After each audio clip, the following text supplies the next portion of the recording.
예수님의 이름으로 감사하며 기도드립니다. 아멘.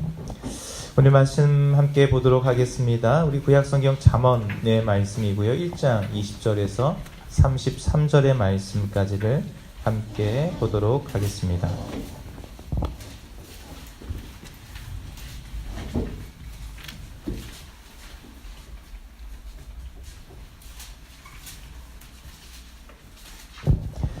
구약성경 911쪽입니다. 잠언 1장 20절로 33절의 말씀인데요. 조금 긴 말씀입니다. 우리 잠언의 지혜의 말씀이 어떠한가 우리 함께 한 구절 한 구절 함께 교독하도록 하겠습니다. 제가 한 절, 우리 성도님께서 한 절 교독할 때에 좀 천천히 읽으시는 분들을 좀 배려해서 좀 잘 한 목소리로 읽길 원합니다. 제가 먼저 읽겠습니다. 지혜가 길거리에서 부르며 광장에서 소리를 높이며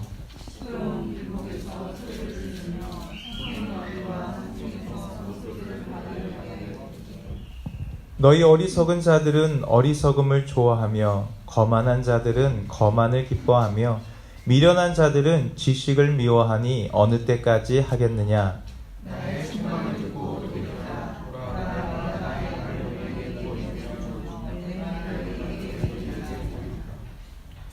내가 불렀으나 너희가 듣기 싫어하였고 내가 손을 폈으나 돌아보는 자가 없었고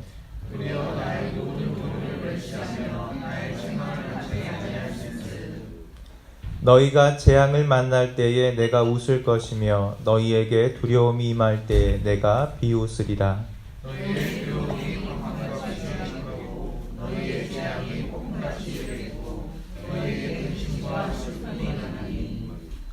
그때 너희가 나를 부르리라. 그래도 내가 대답하지 아니하겠고 부지런히 나를 찾으리라. 그래도 나를 만나지 못하리니.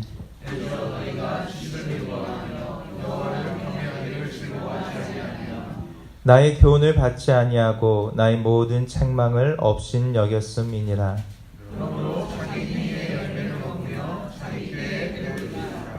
어리석은 자의 퇴보는 자기를 죽이며 미련한 자의 안일은 자기를 멸망시키려니와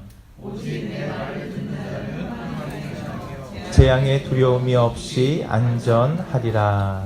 아멘. 우리는 지난 시간 솔로몬의 성전 솔로몬의 그 이야기를 함께 나눴죠. 그래서 1,000번제를 드린 이후에 하나님이 솔로몬의 꿈에 나타납니다. 그래서 솔로몬이 하나님께 무엇을 간구하냐면 하나님 저에게 수많은 백성들을 재판할 수 있는 또한 통치하고 다스릴 수 있는 듣는 마음을 구합니다. 그래서 이 듣는 마음을 구할 때 그의 기도가 하나님의 마음에 굉장히 흡족했어요. 그래서 그에게 하나님께서 성경 말씀을 보면 지혜롭고 총명한 마음을 선물로 주십니다. 그래서 우리가 이 솔로몬에 대한 이야기를 오늘 다시 하게 될 텐데 이 솔로몬이라고 하는 이 왕, 이스라엘의 3대 통일 왕국의 왕으로 등장하는 솔로몬은 우리가 한 목소리로 이야기하자면 굉장히 지혜로운 왕으로 기억되는 것이 여기에 있습니다. 우리 성경 말씀 한 구절만 찾아볼까요? 솔로몬의 지혜를 성경이 어떻게 이야기하냐면요. 열왕기상 4장 29절로 우리 오늘 본문의 말씀을 찝고 손에 끼고 열왕기상 4장 29절로 가시면 솔로몬의 지혜가 어떠한지를 이렇게 이야기합니다.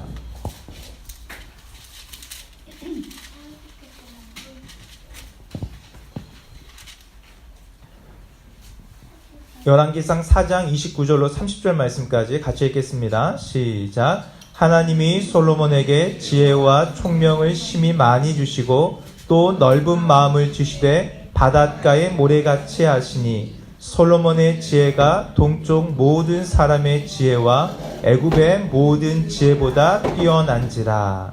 32, 33절입니다. 시작. 그가 잠언 3,000가지를 말하였고 그의 노래는 1,005편이며 그가 또 초목에 대하여 말하되 레바논의 백향목으로부터 담에 나는 우술초까지 하고 그가 또 짐승과 새와 기어다니는 것과 물고기에 대하여 말한지라 라고 이야기합니다.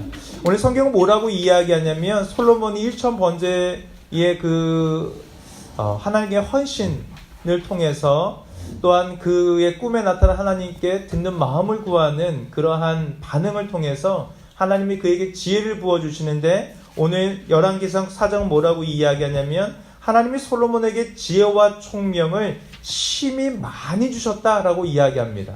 그래서 그에게 잠언 3,000가지를 말하고 노래 1,005편을 지을 정도의 그러한 충만한 아주 풍부한 지혜를 선물로 주셨다라고 하는 것을 성경은 이야기합니다. 그래서 오늘 우리가 이 솔로몬의 지혜라고 할 수 있는 이 잠언에 대한 이야기를 이 시간 다루려고 하는데요. 오늘 1장의 말씀을 통해서 저희가 가슴 프로젝트를 보면 전체 그 분량 중에 잠언의 분량은 오늘 한 편의 설교로 끝납니다. 그래서 잠언이 이야기하는 핵심적인 지혜가 무엇인가 라고 하는 것을 오늘 1편의 말씀, 1장의 말씀을 통해서 함께 좀 이야기하면 좋겠고요. 그래서 우리가 처음에 무슨 이야기를 하고 싶냐면, 여러분이 지혜 혹은 영어로는 wisdom이라고 이야기하고 히브리어는 호크마입니다.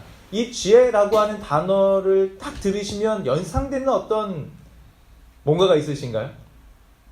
혹시 설마 아마 우리에게는 연상되시는 게 있나요? 우리 테이블별로 한 3가지만 꼽아봅시다. 지혜라고 이야기하면 연상되는 어떤 뭐 사건이든 단어든 사람이든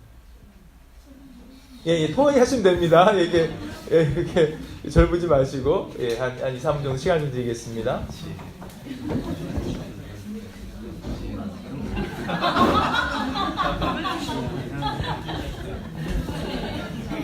지혜하면 방지의 자명 생각나요.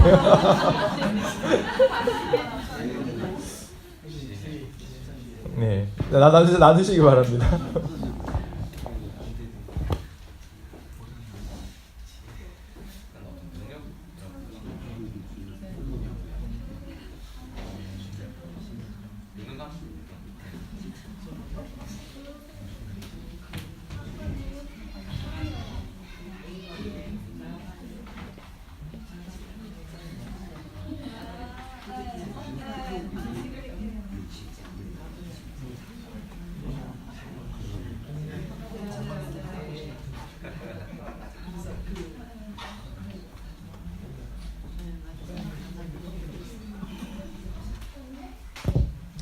첫 번째 질문 굉장히 편안한 질문입니다. 여러분 심각하지 않으셔도 됩니다. 뭐 정답 있는 게 아니라 그냥 지혜가 연상되는 뭐 첫사랑 지혜가 생각날 수도 있고 아무튼 한 1, 2분 정도 시간 드리겠습니다. 우리 테이블당 3개씩 우리 한번 나눌 테니까요. 누가 발표한지도 가위바위보로 정하시면 좋겠어요. 네.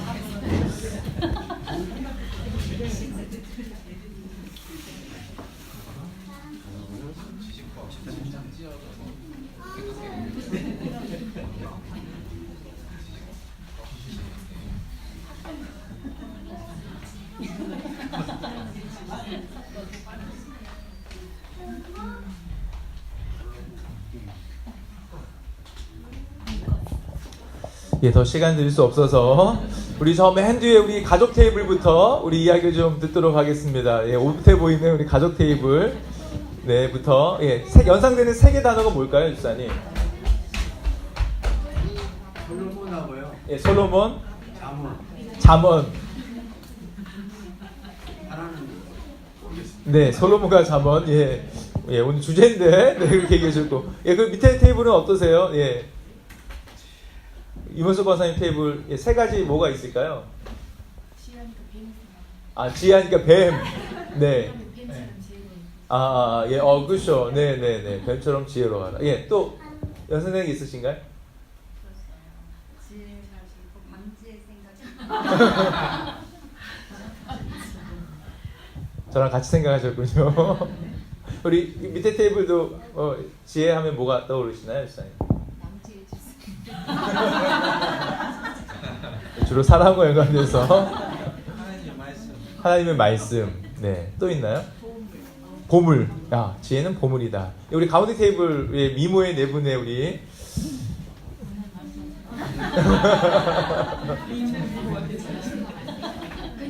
저희는 솔로몬이 생각나고요. 네. 그다음에 현숙한 여인이 생각나고. 현숙한 여인. 또 아비가일이 생각나고. 아비가일. 성경에 아비가일 굉장히 지혜로운 인물로 등장하죠.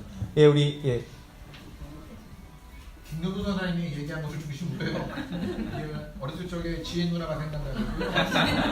능력이 생각난다고 했고요. 지식과 관련되어서 지혜가 생각난다고 했고요. 아, 지식과 사모님은 룻하고 관련되어서 생각이 난다고 했고요. 저는 뭐 덕망 있는 할아버지? 이런 느낌이에요. 네. 예, 족장님. 예, 이런 느낌이군요. 혹시 스케일도 뭐 나누셨나요? 네, 저밖에 없어서. 아, 네. 저도 솔로몬이 생각하고 또 뭐라고 그랬어요. 하나님의 말씀하고 하나님의 말씀. 순종. 순종. 예. 사실 지혜라고 하는 것이 굉장히 폭넓은 주제 중에 하나입니다. 근데 저희가 좀 헷갈리는 게 뭐냐면요.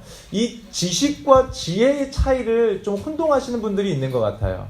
그러니까 성경이 말하는 지혜라고 하는 것은 분명히 지식과는 좀 다릅니다. 그러면은 성경이 이야기하는 지식은 뭐고 지혜는 뭐냐? 이것을 지혜의 관점으로 좀 잠언 안에서 생각해 보면 첫 번째 이런 것입니다. 같이 한번 읽어볼까요? 시작. 잠언의 지혜는 경건한 삶을 사는 기술을 말한다. 그래서 지식이라고 하는 것이 이론적인 것이라면 지혜는 그러한 삶들을 살아가게 하는 실질적인 기술이라고 하는 스킬과 관련되어 있다는 것입니다. 이것이 첫 번째 지혜에 대한 개념이라면 두 번째 같이 읽겠습니다. 시작. 지혜는 무엇을 아는가 보다 어떻게 해야 할지를 아는 것이다. 그래서 지식이라고 하는 것이 나 무엇을 알아 라고 이야기할 수 있죠.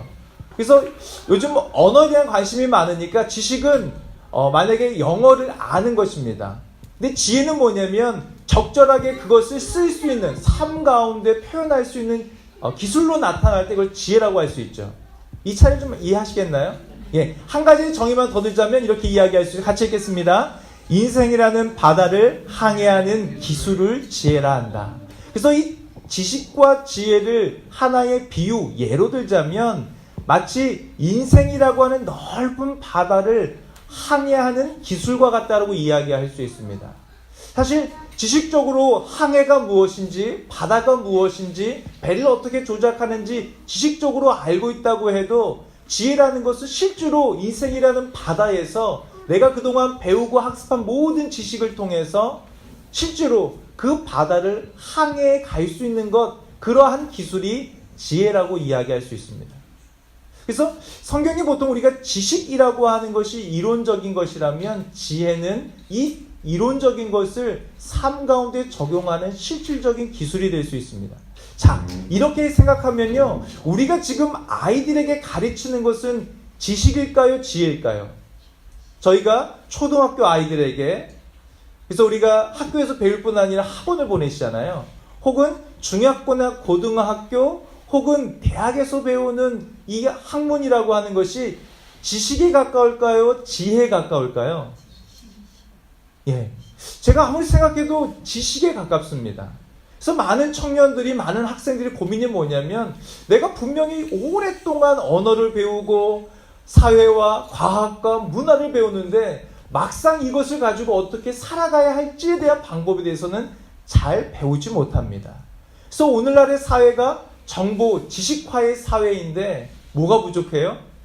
지혜가 부족합니다. 그래서 우리가 이 지혜가 부족한 우리의 삶 가운데 오늘 성경 말씀은 그러면 참된 지혜가 무엇이냐? 너희가 그동안 배운 모든 지식적인 것들을 어떻게 지혜 가운데서 살아가게 할 것인가? 라고 하는 것을 이 잠언에서 잘 말씀해주고 있다 하는 것을 우리가 살펴볼 수 있고요. 오늘 우리가 1장 20절에서 33절의 말씀을 통해서 잠언이 말하는 지혜의 한 부분을 우리가 함께 이야기해 보려고 합니다. 자, 예, 제가 이것을 따로 하나씩 올려드리고 싶은데 기술력이 없어서 이게 통으로 올라오지 밖에 없다. 아무리 해봐도 오늘 제가 좀 늦었는데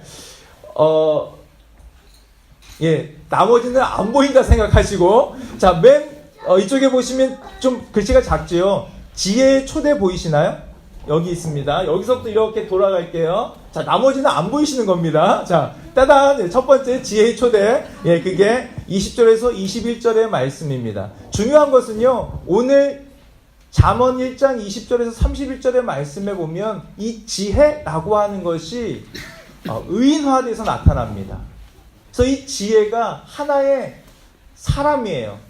그래서 보통 우리가 영어로 지혜를 이야기할 때 보통 이 소피아라고 이야기하잖아요. 그래서 아로 끝나면 남성일까요? 여성일까요? 예, 여성입니다. 그래서 혹시 뭐 외국 친구들이 있으면 소피아 하면 남자가 이런 이름을 가지지 않잖아요. 보통 여자들 이름을 갖는데 이것이 한 여인으로 의인화돼서 지혜가 이제 말하기 시작하는 그 의인화의 한 장면을 오늘 이렇게 묘사하고 있습니다. 지혜로 초대하는 것이죠. 그래서 20절, 21절 같이 한번 다시 읽겠습니다. 시작. 지혜가 길거리에서 부르며 광장에서 소리를 높이며 시끄러운 길목에서 소리를 지르며 성문 어귀와 성중에서 그 소리를 발하여 이르되 라고 이야기합니다. 지혜라고 하는, 자꾸 방제자매가 떠오르는데, 지혜가 어디에 있어요 지금? 길거리에 있어요. 또 어디 있어요? 광장에 있어요. 어디 있어요? 시끄러운 길목에 있어요. 어디 있어요? 성문 어귀와 성중에서 외치기 시작합니다. 자, 이게 무슨 이야기냐면요. 우리는 지혜라고 하는 것이 도서관이나 대학이나 교수님들이나 인문학 강의를 하는 어떤 강연장에 있을 것 같은데 오늘 성경은 지혜가 어디 있다고요? 지혜가 길거리에 있어요. 지혜가 시끄러운 길목 속에 있어요. 지혜가 성문 어귀에 있어요. 그러니까 우리는 생각하기를 지혜가 한 여인으로 등장해서 외치기 시작하는데 고상한 대학이나 학문의 장이 아니라 우리의 일상생활에 지혜가 있다는 것입니다. 사실 지혜라는 것을 특정한 학문으로 자꾸만 바꾸려고 하지만 사실 우리는 장사를 하면서 지혜가 필요합니다. 물건을 구입할 때도 지혜가 필요합니다. 사람들과 말할 때도 지혜가 필요합니다. 그래서 이 지혜라고 하는 것이 단순히 학문의 장, 대학이나 어떤 캠퍼스에 있는 것이 아니라 오늘 이 지혜가 사람들을 찾아서 외치기 시작하는데 어디에서요? 길거리에서, 광장에서, 시끄러운 사람들이 막 모이는 길목에서 또한 성문 어귀와 성중에서 이야기하기 시작합니다. 그래서 이 시끄러운 길목, 이거는 뭐라고 생각할 수 있을까요? 어디 보면 마켓입니다. 시장통에서. 그리고 성문은 보통 이 고대 시대에는 무엇인가 사람들이 모여서 의견을 조율하고 재판하는 곳이에요. 그래서 이러한 사람들이 의사를 결정하고 재판하는 그 모든 과정에 뭐가 필요하다고요? 지혜가 필요하다. 그래서 우리가 생각하는 지혜는요, 성경이 이야기할 때는 이 지혜는 우리의 일상의 삶 깊은 곳에 우리가 살아가는 먹고 마시고 교제하고 생활하는 그 모든 영역, 일상의 삶 가운데 지혜가 우리에게 요청하고 부르고 있다, 초대하고 있다라고 이야기합니다. 근데 재밌는 것은요, 이 지혜가요, 처음엔 어떻게 해요? 자꾸 헷갈리네. 지혜가 뭐라고 하냐면 길거리에서 부르죠. 두 번째는 어떻게 해요? 소리를 높입니다. 그리고 길목에서 어떻게 해요? 소리를 지르기 시작하고, 그리고 성중에서 어떻게 해요? 소리를 발하여서.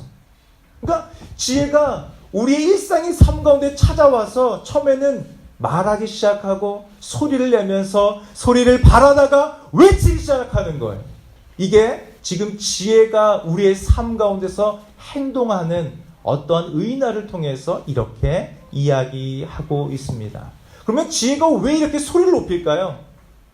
그 이유가 두 번째, 따단, 지혜 메시지를 전달하기 위함인데 22절과 23절에 나옵니다. 같이 읽겠습니다. 시작. 너희 어리석은 자들은 어리석음을 좋아하며 거만한 자들은 거만을 기뻐하며 미련한 자들은 지식을 미워하니 어느 때까지 하겠느냐? 나의 책망을 듣고 돌이키라. 보라, 내가 나의 영을 너희에게 부어주며 내 말을 너희에게 보이리라. 이것이 우리 지혜가 일상의 삶 가운데 찾아와서 소리를 높이면서 부르는 메시지라고 이야기할 수 있습니다.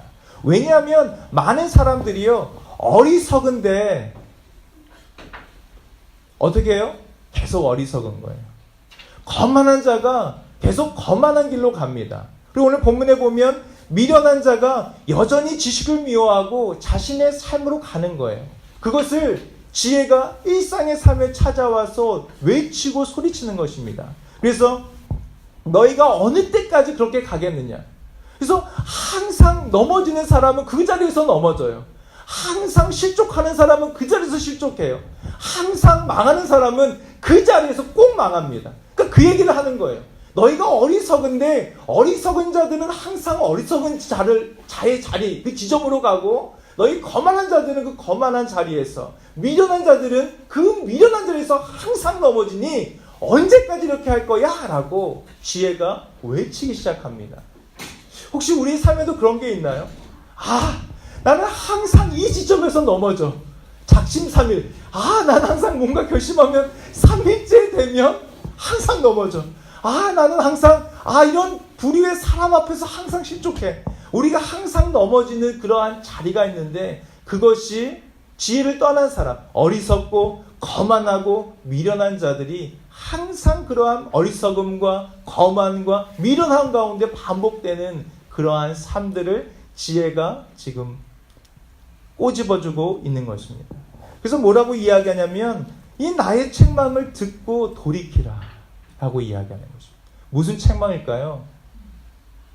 너의 어리석음이 어리석음으로 항상 넘어지고, 거만이 거만으로 항상 넘어지고, 미련한 자가 지식을 미워하는 것으로 항상 넘어지는 그것을 지금 지혜가 책망하는 것입니다. 그리고 뭐라고 이야기하냐면, 이제 나의 책망을 듣고 돌이키라. 이 돌이키라가 뭐예요? 구약 성경에 계속 나옵니다. 슈브라고 하는 단어죠. 돌아오라. 그래서 이것이 구약의 예언자들이 항상 쓰는 단어입니다. 그러니까 지금 이 지혜가 마치 예언자처럼 성문에 가서 길거리에서 사람들에게 부르짖고 소리를 외치면서 나의 책망을 듣고 들어와라. 너희 어리석은 자들아, 그 어리석음에서 돌아오고, 미련한 자들이 너희 미련한 곳에서 돌아와라 라고 외치고 있는 것입니다. 그리고 뭐라고 이야기하냐면, 내가 나의 영을 너희에게 부어주며 내 말을 너희에게 보여주겠다. 이거를 공동번역 성경은 이렇게 이야기합니다. 내 훈계를 듣고 돌아서면 내 속마음을 부어주고 내 속의 말을 들려주련만. 그러니까 무슨 이야기예요? 마치 이 하나님의 지혜가 이 성문과 광장과 길거리와 마켓에 와서 뭐라고 이야기하냐면, 너희가 이 훈계의 말씀 책망을 듣고 돌아오면, 돌아만 온다면 내 속마음, 그 하나님 지혜의 그 속마음을 너희에게 부어주고 나의 속의 말, 내가 너희들에게 하고 싶은 그 말을 너희에게 들려줄 수 있다라고 이렇게 요구하는 것입니다. 그래서 이것이 지혜의 초대요, 지혜의 메시지예요. 자, 그러면 사람들의 반응은 어떨까요? 24절, 25절입니다. 같이 읽겠습니다. 내가 불렀으나 너희가 듣기 싫어하였고, 내가 손을 폈으나 돌아보는 자가 없었고, 도리어 그러니까 무슨 이야기예요? 그렇게 불렀지만 너희가 들어야 안 들어요? 듣지 않았다는 것입니다.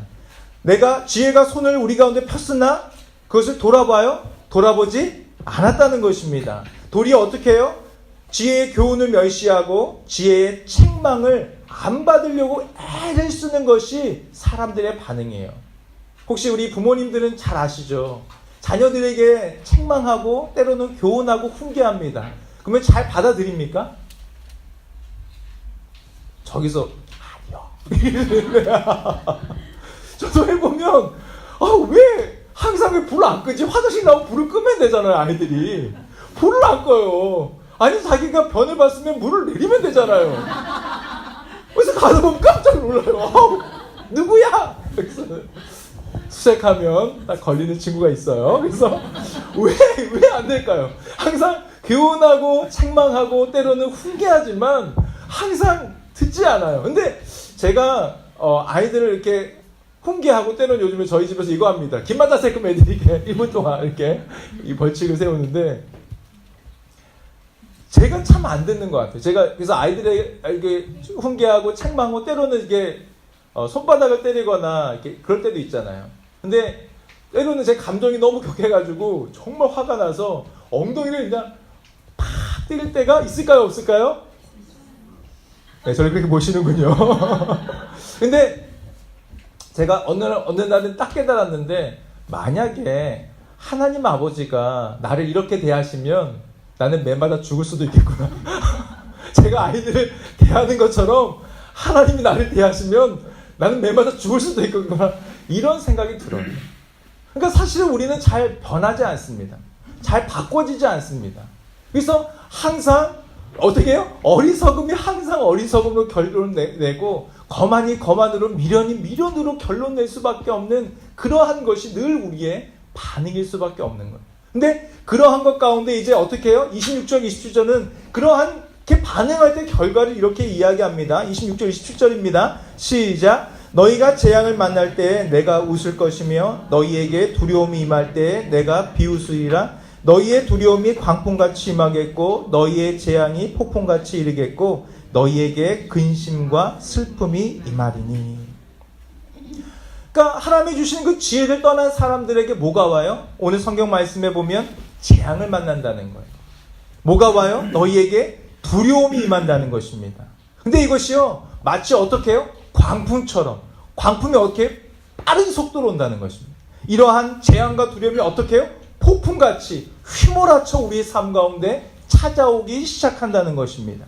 그래서 우리 그러한 하나님을 떠난 자들에게 뭐가 와요? 근심함, 삶에 대한 근심과 이 세상의 즐거움에 대한 슬픔이 그들에게 임하기 시작한다 라고 하는 것이 성경의 지혜가 우리에게 경고하는 메시지라고 할 수 있습니다. 그래서 이러한 결과들 가운데 그럼 사람들이 어떻게 합니까? 28절, 29절을 보면 호소하기 시작합니다. 우리 같이 읽겠습니다. 시작. 그때 너희가 나를 부르리라. 그래도 내가 대답하지 아니하겠고 부지런히 나를 찾으리라. 그래도 나를 만나지 못하리니 대저 너희가 지식을 미워하며 여호와 경외하기를 즐거워하지 아니하며 나의 교훈을 받지 아니하고 나의 모든 책망을 업신여겼습니다. 라고 이렇게 이야기합니다. 그러니까 어떻게 하냐면요. 28절 말씀에 보면요. 이제 사람들이 이제 호소하기 시작합니다. 뭐라고 호소하냐면 이제 부르짖기 시작하는 거죠. 그리고 찾기 시작합니다. 근데 하나님의 지혜가 어떻게 한다고요? 대답하지 않는 것입니다. 그렇게 부지런히 찾지만 그 하나님의 지혜를 만날 수 없다는 것입니다. 그 이유가 뭘까요? 29절, 30절까지 읽었는데 이 네 가지를 잃어버리기 때문에 그렇습니다. 뭐가 없어요? 지식을 미워하고 여호와 경외하기를 즐거워하지 아니하고 나의 교훈을 받지 아니하고 나의 모든 책망을 업신여겼기 때문에. 그러니까 무슨 이야기냐면 이 지혜가 지금 이 성중과 어귀와 길거리와 마켓에서 사람들을 외치고 찾는데 그것을 거절하고 뿌리치하고 결국 어떻게 보면 사망의 길로 죽음의 길로 막 달아가는 거예요. 근데 지금 이들에게 뭐가 없는 거예요? 어리석은 자에게 뭐가 없는 거예요? 하나님을 아는 지식이 없는 것입니다. 뭐가 없는 거예요? 여호와 경외하는 것이 없는 것입니다. 그래서 하나님의 말씀의 그 교훈과 책망을 그 마음 가운데 받지 않는 거예요. 그것이 문제다라고 이야기합니다. 오늘 우리가 인생을 살아갈 때 우리 안에 이 네 가지가 있는지를 잘 생각해 보셔야 합니다. 내가 교회에 다니는 것, 예배 드리는 것 중요한데요. 지금 이 지혜가 어디서 필요하다고요? 교회에서뿐 아니라 자녀를 양육할 때에, 우리가 사회에서 일할 때에, 월급을 받고 그런 재정을 운용할 때에 우리의 삶의 모든 것들에서 지혜가 필요한데 그 중심에 뭐가 있어야 된다고요? 하나님을 아는 지식, 여호와를 경외하는 것, 그 주님의 교훈과 책망이 우리 마음 심령 가운데 있지 아니하면 늘 어떻게 해요? 어리석은 자의 길로 갈 수밖에 없다. 이 중심을 가지고 있느냐라고 지혜의 여인이 묻게 된다는 것입니다. 근데 이 네 가지가 왜 중요하냐면요. 1장 7절 말씀 때문에 그렇습니다. 우리 1장 7절 말씀 같이 한번 읽어볼까요? 함께 읽겠습니다. 시작. 여호와를 경외하는 것이 지식의 근본이오늘 미련한 자는 지혜와 훈계를 멸시하느니라. 결국 잠언의 지혜의 핵심은 뭐냐면요. 그 마음 가운데 참된 지혜가 뭐냐. 날마다의 삶 속에서 여호와 경외하는 것을 그 중심 가운데서 하나님 앞에서 내가 살아가는 것, 그게 참된 지혜다라고 이야기한다는 것입니다. 그것이 없으면 어떻게 해요? 이러한 죽음과 사망의 길로 가게 된다라고 하는 것이 오늘 성경의 이야기라고 할 수 있습니다. 그래서 맨 마지막 위로 오면요. 그래서 이 종결 부분이 굉장히 중요합니다. 우리 마지막 32, 33절 말씀 읽겠는데 31절 말씀이 있군요. 그래서 이러한 지식과 경애와 교훈과 책망을 버리면 31절 같이 읽겠습니다. 시작. 그러므로 자기 행의 열매를 먹으며 자기 꾀에 배부르리라. 그래서 그동안 스스로 행동한 모든 것의 열매예요. 스스로 꾀한 모든 잔꾀의 결과로 우리가 지금 채워져 있는 것이 아닌가 라고 성경은 이야기합니다. 그래서 우리가 하나님을 경외하는 그 지혜의 근본, 그 지식의 근본을 버리면요, 결국 뭘 먹고 살아요? 자기 행위의 열매를 먹는 거예요. 하나님을 버리면 뭘 먹고 살아요? 자기 장깨의 것으로 스스로 배부르면서 살아가는 인생, 그것이 하나님을 버리고 살아가는 사람들의 결말이다 라고 이야기합니다. 자, 그러면 우리에게 어떤 선택이 있냐? 32, 33절 말씀입니다. 마지막 구절 시작. 어리석은 자의 퇴보는 자기를 죽이며 미련한 자의 안일은 자기를 멸망시키려니와 오직 내 말을 듣는 자는 평안히 살며 재앙의 두려움이 없이 안전하리라. 자, 이게 결론입니다. 그래서 이러한 지혜가 초대하고 메시지로 책망을 들으라, 돌이키라 라고 이야기하면서 사람들이 반응하지 않죠. 그러니까 재앙과 두려움과 근심과 슬픔이 찾아옵니다. 그리고 그럴 때 사람들이 부르짖어도 하나님의 지혜가 응답해 주지 않아요.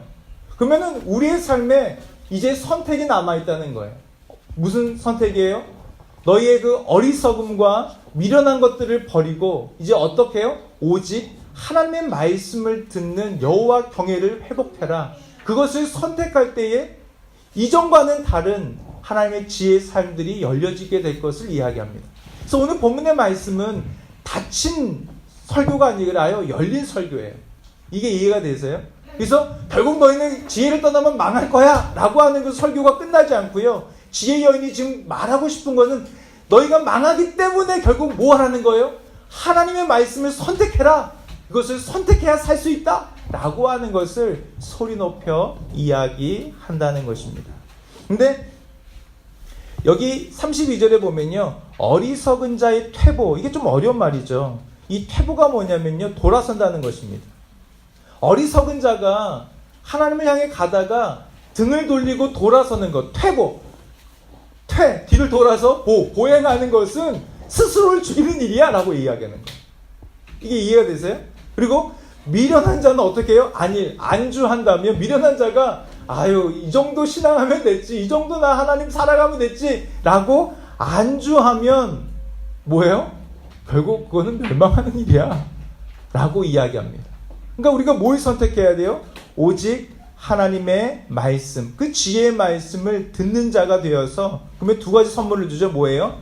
평안과 안전입니다.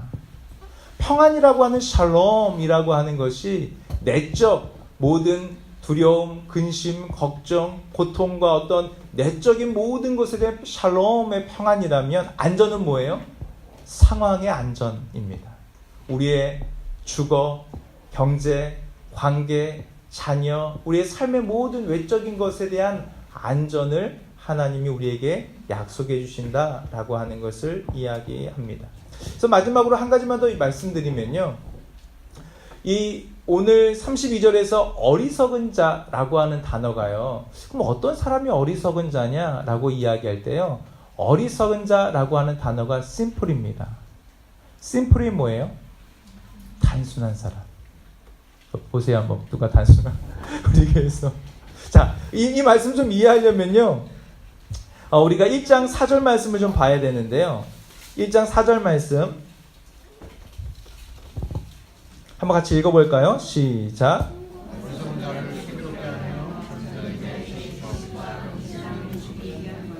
예, 이게 1장 1절에 보면 다윗의 아들 이스라엘 왕 솔로몬이 이 잠언을 지은 이유와 목적을 설명합니다. 근데 4절에 보면 뭐라고 이야기하냐면, 어리석은 자, 그러니까 심플, 단순한 사람들에게 를 슬기롭게 하기 위해서 이러한 잠언의 지혜의 말씀이 필요하다.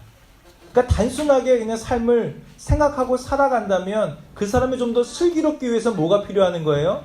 이 생명의 말씀이 지혜가 필요하다는 것입니다. 두 번째는 어떤 사람이에요? 젊은 자. 젊은 자가 무슨 뜻일까요? 미성숙한 사람입니다. 그러니까 삶을 그냥 단순하게 생각하고 살아가거나 미성숙한 사람들은 뭐가 필요한 거예요? 이 젊은 자, 미성숙한 자에게는 지식과 근신함을 주기 위해서 이 잠언이 기록되었다라고 이야기합니다. 그래서 우리가 성경의 말씀을 통해서 우리가 살아갈 때 그냥 단순하게 그냥 삶을 그냥 먹고 자고 일하고 또 육신의 만족을 살아가다가 또 먹고 자고 일하고 단순하게 살아가는 그 사람들에게 슬기가 무엇인지를 알려주기 위해서 이 잠언이 기록되어 있습니다. 우리의 삶 가운데 여전히 아이처럼 자라가는 그러한 미성숙한 부분이 있다면 그것에 근심과 지식을 주기 위해서 이 잠언이 기록되었다. 그래서 결국은 무슨 이야기냐면 우리에게는 지금 선택이 남아있다는 것입니다. 우리의 미성숙한 것과 우리의 단순한 어떤 삶의 패턴들을 여호와의 말씀, 그 지혜를 통해서 그 말씀을 듣고 따라가는 것을 선택할 때 우리가 이러한 어리석음의 패턴, 미련한 자의 패턴, 그리고 거만한 자가 가야 하는 그런 삶의 길을 벗어나서 여호와의 말씀의 지혜 길로 갈 수 있는 그러한 은혜가 있는 줄 믿습니다. 오늘 이것을 굉장히 이야기의 구조로 오늘 성경이 이야기해 주는 거예요. 한 지혜 여인이 나타나서 길거리와 시끄러운 길목과 성중과 성어귀에서 이렇게 외치면서 돌아오라 라고 이야기하면서 이 무지한 자의 결론이 이와 같지 아니하냐? 너희가 이제 이 어리석음의 길을 갈지 하나님의 말씀을 듣는 그 지혜의 삶을 살지 너희가 결정해라 라고 우리에게 외치고 있는 것입니다. 이러한 하나님의 지혜가 여호와의 경외하는 그런 믿음의 삶이 이 한 주간 또 우리의 마음 가운데 함께 세워지길 원합니다. 그래서 이 시간 좀 찬양할 때 우리가 좀 이런 질문을 하면 좋을 것 같아요. 저의 기도로 들어가기 앞서 이제 질문은 이것입니다. 지금 나에게 지혜가 필요한 문제가 무엇인가? 질문이 좀 어렵나요? 지금 나의 삶에서 좀 지혜가 필요한 영역이 어디인가? 여전히 어렵군요.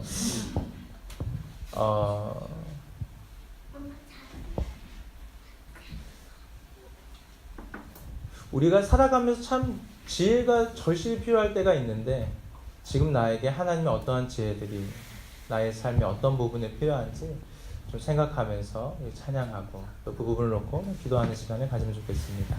우리 여호와 경외를 좀 생각하면서 우리 왕이신 나의 하나님 한번 찬양하면 좋겠습니다.